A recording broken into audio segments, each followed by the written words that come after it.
As ironic as it is, you really do not learn how to read someone in depth for forensic psychology like you see on the TV shows. Sorry, I'm trying to find a show. I woke up at 3 a.m. Super sick.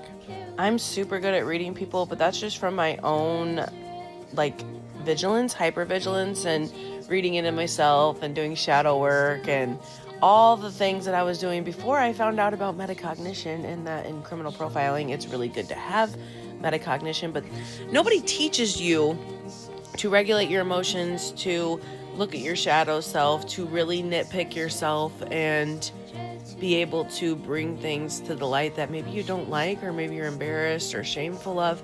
But these are so important when you're going to talk to somebody. I'm still a student, but how are you going to be able to talk to someone else and understand where they're coming from and why they did what they did if you can't even understand yourself?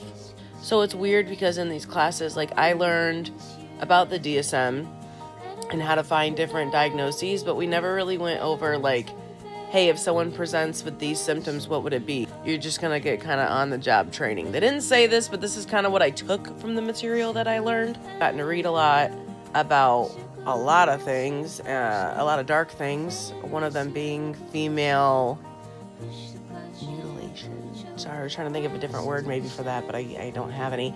And I'm learning about SA, I'm learning about femicide, I'm learning about a plethora of different things for this criminal profiling class.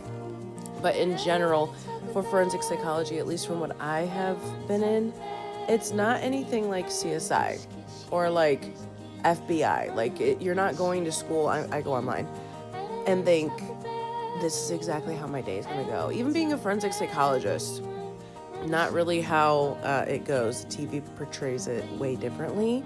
It is interesting, but you're not learning the in-depth, nitty-gritty kind of stuff I've seen. So therefore, it is extremely important to do the work on your own. So if you're thinking about going to forensic psychology school, I guess I'll say, even though you're going to be in a program, do a lot of reading on yourself. Do a lot of reading in general. Do a lot of self-reflection.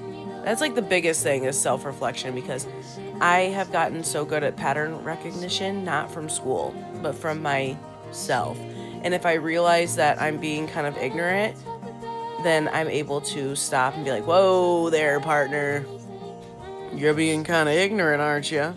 That's not really the way that we need to go about that. And I'm like, oh yeah. Like, I have such an easier time now of putting myself in place.